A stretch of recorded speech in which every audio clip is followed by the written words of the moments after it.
بسم الله الرحمن الرحيم.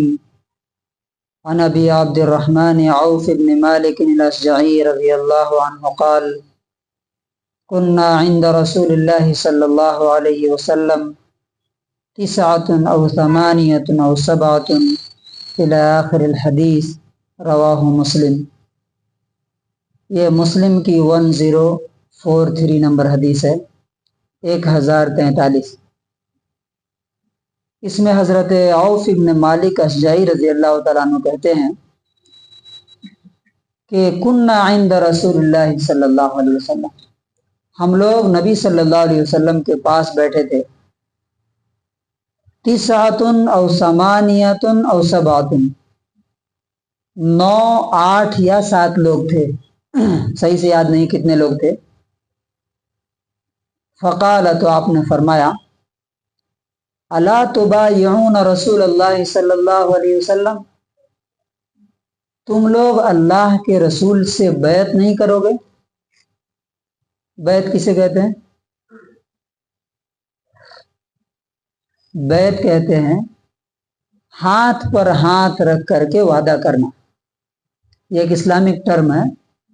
نبی صلی اللہ علیہ وسلم کو جب کسی سے کوئی مضبوط اور پکا وعدہ لینا ہوتا تھا تو آپ صلی اللہ علیہ وسلم اپنے ہاتھ پر ہاتھ رکھ کر کے اس سے وعدہ لیتے کہ تم آگے جو کام بتایا جا رہا ہے وہ کام ضرور کرو گے. اور جو لوگ ایسا کرتے تھے وہ جان دے دیتے تھے لیکن وہ وعدے سے پھرتے نہیں تھے، کیونکہ اللہ کے رسول کے ہاتھ میں ہاتھ دے کر کے وعدہ کیا ہے، کسی نارمل آدمی سے وعدہ نہیں ہے. تو کہتے ہیں وَكُنَّا حَدِيثِ عَهْدٍ بِبَيْعَةٍ، حالانکہ ہم لوگ ابھی کچھ ہی دن پہلے نبی صلی اللہ علیہ وسلم سے بیعت کر چکے تھے، وعدہ کر چکے تھے. فَقُلْنَا، تو ہم نے کہا، قَدْ بَایَعْنَاكَ یا رسول اللہ، اے اللہ کے رسول ہم تو آپ سے بیعت کر چکے ہیں، وعدہ کر چکے ہیں.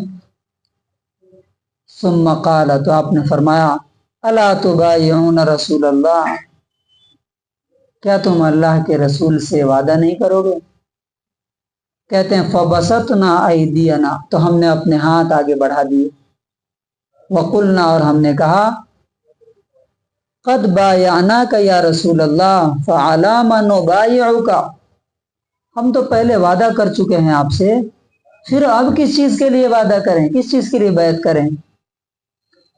تو آپ نے یہ باتیں کہی. پہلی بات، وعدہ کرو ان تعبد اللہ، کہ تم صرف اور صرف اللہ کی عبادت کرو، تمہارا سر کسی اور کے سامنے نہیں جھکے گا.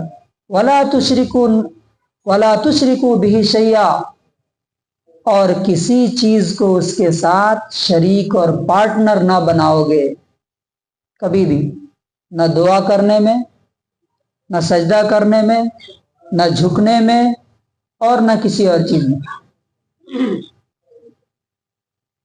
دوسری چیز، والصلوات الخمس، 5 نمازوں کی پابندی کرو گے، 4 کی نہیں، فجر چھوڑ کے نہیں. بہت سے ہمارے احباب جو ہے فجر میں نہیں دکھتے.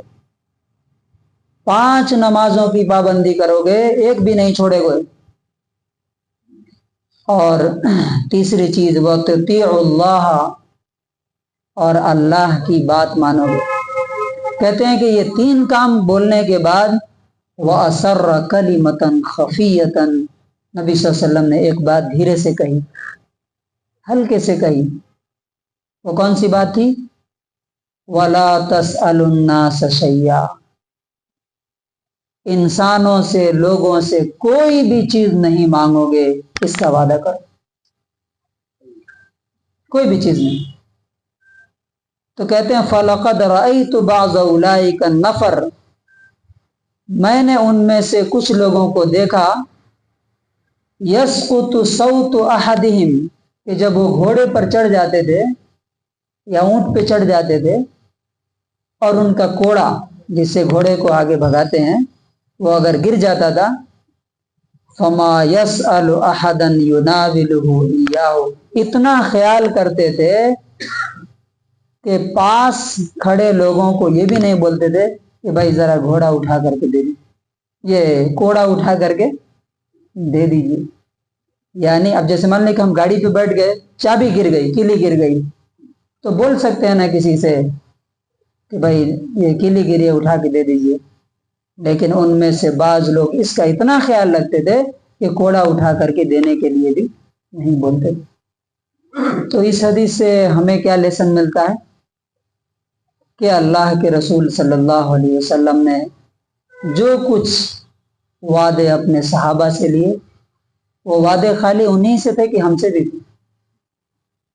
انہی سے تھے، ہم سے بھی وہی وعدے ہیں کہ ہم اللہ کی بات مانیں گے، اس کے علاوہ اس کے اپوزٹ کسی کی بات ہم نہیں مانیں گے، 5 نمازوں کی پابندی کریں گے اور کسی انسانوں سے کوئی چیز نہیں مانگیں گے. کیونکہ اللہ سے مانگیں گے تو وہ دے گا بھی اور احسان بھی نہیں جتائے گا، لیکن لوگوں سے مانگیں گے تو کیا ہوتا ہے، ایک تو دیتے بھی نہیں، اور اگر کوئی دے بھی دیا تو کیا کرتا ہے، 10 جگہ جا کے بولتا ہے ہم سے مانگے تھے، وہ مدد دیے تھے ایک بار. تو اس کے نظر میں انسان کی عزت چلی جاتی. تو اللہ تعالیٰ سے دعا ہے کہ اللہ تعالیٰ ہمیں نبی صلی اللہ علیہ وسلم کے حکم پر عمل کرنے کی توفیق نصیب فرمائے.